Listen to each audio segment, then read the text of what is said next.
Bueno, y es momento de enlazar a esta hora con Estado Nacional en Radio Duna con Matías del Río y María José Soto. Matías, María José, ¿cómo están? Sí, estamos.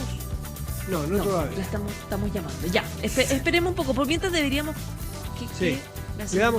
Pati Venega nos da el pase desde los estudios de Canal 24 Horas, que en esta transmisión conjunta, Estado Nacional en Duna, en nuestra radio y Canal 24. María José, mientras esperamos poder contactar a la diputada Bolívar, quien está comprometida a conversar con nosotros sobre lo que ocurre en este país. ¿Cómo se ha tomado el informe de la Alta Comisionada de Derechos Humanos de Naciones Unidas? ¿Qué es lo que puede pasar allí? Porque una cosa es un informe, otra cosa es el contrainforme que hace el régimen de Maduro y otra cosa es lo que pueda suceder en las calles de Venezuela. ¿Qué es lo que puede hacer la oposición?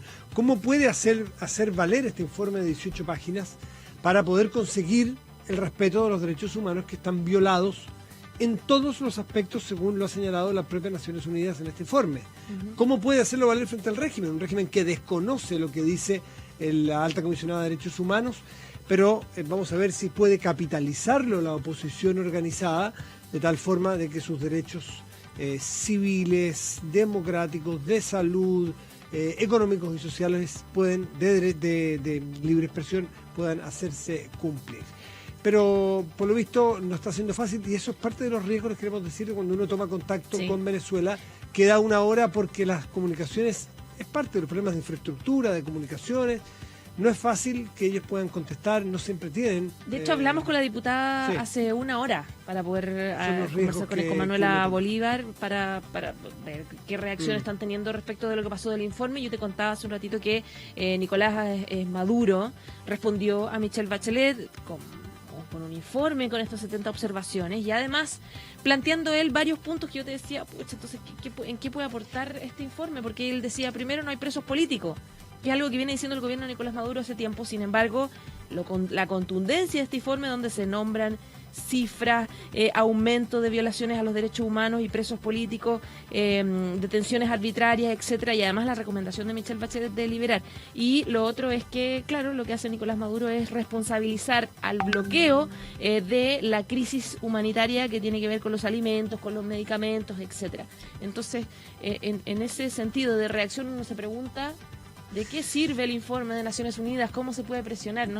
Si medios internacionales de prestigio del diario El País de España, por ejemplo, lo trae en su portada, en su edición digital, dice: la ONU exige a Maduro detener las graves violaciones de derechos. Michelle Bachelet denuncia abusos policiales y el deterioro democrático de un demoledor informe tras su visita de 48 horas a Venezuela.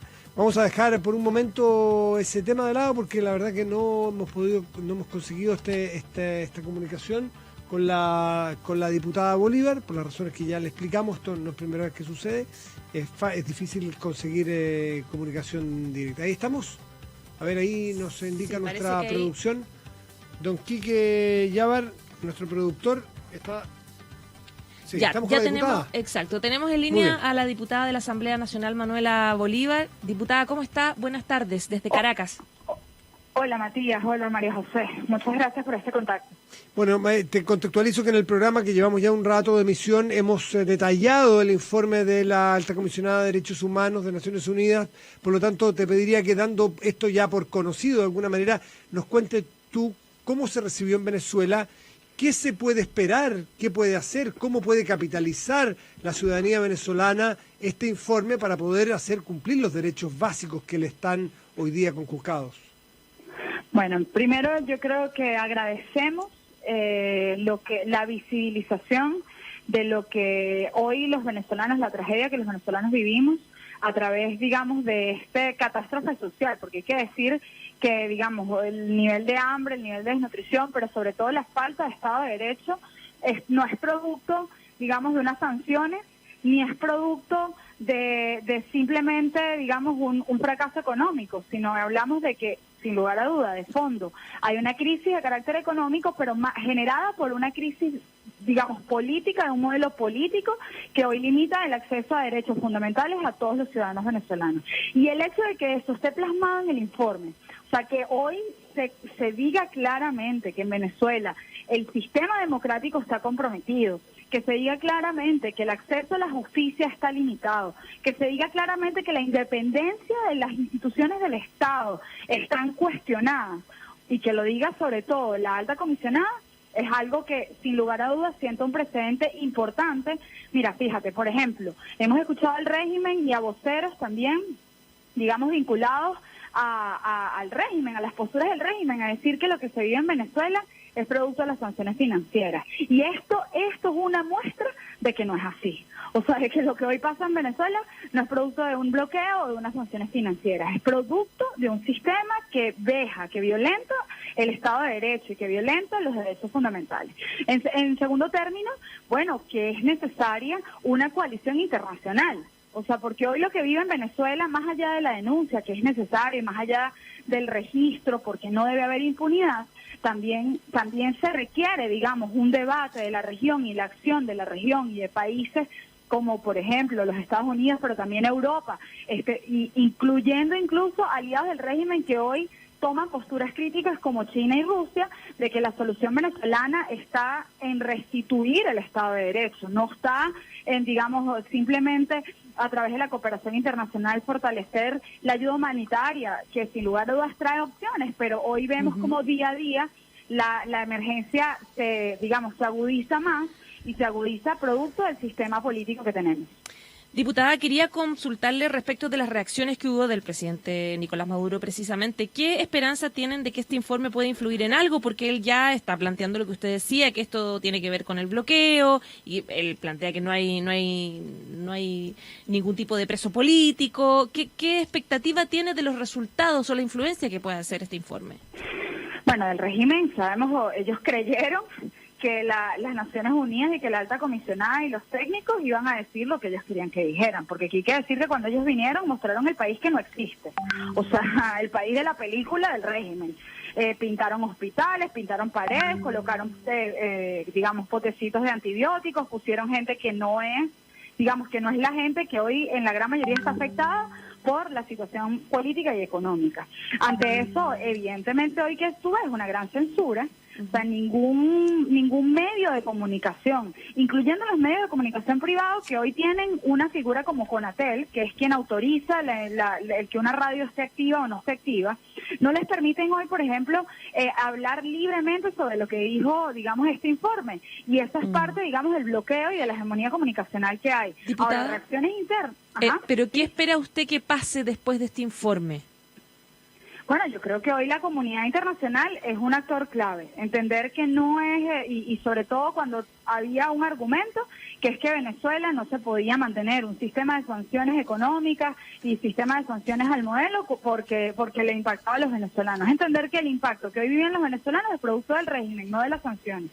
Luego, en segundo término, que se requiere la comunidad internacional para promover y para presionar una salida. En este caso, la unidad democrática establece un camino, que es el cese de la usurpación, un gobierno de transición y que hayan unas elecciones libres. Hoy los venezolanos quieren votar libremente, pero para ello necesitamos un sistema electoral que permita que exista la libertad para votar. Hoy no existe desde un sistema, por ejemplo, en donde han migrado 4 millones de venezolanos y ni siquiera han podido actualizar sus datos porque el sistema se los bloquea, porque les niega la posibilidad de digamos, modificar su sitio de residencia, porque niega la posibilidad de la identidad cuando no da pasaportes o no da cédulas de identidad. En fin, o sea, hay cantidades de cosas a revisar que requieren no solo la asistencia técnica, pero que requieren de un órgano totalmente independiente. Y es por ello que cuando nosotros hablamos de cese de la usurpación, no es un tema de ser, digamos, de que el orden de los factores sí altera el producto. O sea, no vas a poder modificar un sistema electoral si no ceses la usurpación. Y que nos lleve de esto a una elección y que sea el pueblo venezolano que escoja bajo qué modelo quiere vivir. Hoy la presión internacional es fundamental para que en Venezuela podamos caminar hacia esa vía y hacia este camino. Les quiero contar una, diputada, usted estará enterada, pero una anécdota, algo menor, pero que señala hasta qué punto hay una visión tan desconfigurada de la realidad en el régimen venezolano, o cómo le desfiguran, que es parte de lo que dice la alta comisionada en su informe, cómo se desfigura la realidad a través de la intervención de los medios de comunicación y de la información en general. Fíjense que Telesur, que todos sabemos qué es lo que es, todos sabemos cuál es su inspiración y de qué sirve, Telesur no tiene el informe. No tiene el informe entre sus noticias. La única noticia referente al informe es una que está chiquitita abajo en el portal Telesur, que dice: gobierno venezolano objeta el informe de ONU sobre situación de derechos humanos, pero no hay dónde leer el informe. Es decir, no lo ponen a disposición de la población para que se dé el respeto mínimo, que se forme su propia opinión. Hasta ese nivel es la intervención y la manipulación de la información en Venezuela. Le quería preguntar, diputada Bolívar, estamos en contacto con ella desde Manuela Bolívar, desde Caracas, Venezuela. La oposición, ¿hasta qué punto está coordinada para poder actuar y aprovechar y capitalizar este informe y exigirle a Maduro el respeto a los derechos humanos? ¿Hay alguna manifestación citada para hoy, mañana? De hecho, el día de mañana celebramos el Día de la Independencia y con más fuerza los venezolanos vamos a expresarnos, a ser independientes y a ser independientes, por ejemplo, de un sistema cubano que hoy nos trajo a donde estamos subyugados en este sentido. Mañana haremos un llamado claro también a las Fuerzas Armadas. Hay que recordar que hace pocos días apareció asesinado un capitán naviero, que el capitán Arévalo, asesinado a través de torturas. Y eso es algo que también no aparece en las noticias acá. Pero eso no significa que no haya malestar en las Fuerzas Armadas. De hecho, hay un gran silencio. Mañana va a haber un desfile en donde veremos a ver si hay ascenso o no hay ascenso. Y esto, en efecto, lo que mostrará es que hoy Nicolás Maduro tiene una fractura interna dentro de su sistema, que no puede ni siquiera tomar una decisión porque se fracturó el acuerdo de los actores que hoy componen el régimen. Porque al final, digamos, y algo que es duro decirlo, pero aquí después del apagón, aquí todo el mundo le quedó claro que con el régimen el país se hace inviable. Y hoy más que nunca, cuando los militares ven, por ejemplo, que asesinaron al capitán de navío Arévalo, se ven que incluso siendo parte del régimen no le asegura el derecho a que sobreviva, porque hoy la persecución también la vive el mundo militar. Y por eso el día de mañana no solo haremos mención a cada mensaje que dio la alta comisionada, sino que también haremos mención al respaldo a las Fuerzas Armadas que hoy están siendo perseguidas, que hoy están siendo sometidas a un sistema de inteligencia, simplemente porque hay un régimen que se niega a darle paso a retomar un Estado de Derecho. Ahora queda un rol en ellos de tomar una decisión. O siguen subyugados por los cubanos y un régimen narcotraficante, o se dan la oportunidad de que juntos recompongamos un país a través de su constitucionalidad y retomamos un Estado de Derecho. Manuela Bolívar, diputada de la Asamblea Nacional, le agradecemos este contacto con el Estado Nacional en Duna, transmisión conjunta de Canal 24 Horas y Radio Duna. Muy buenas noches, muchísimas gracias, diputada. Gracias, muchas gracias a ustedes. A usted. Y nosotros...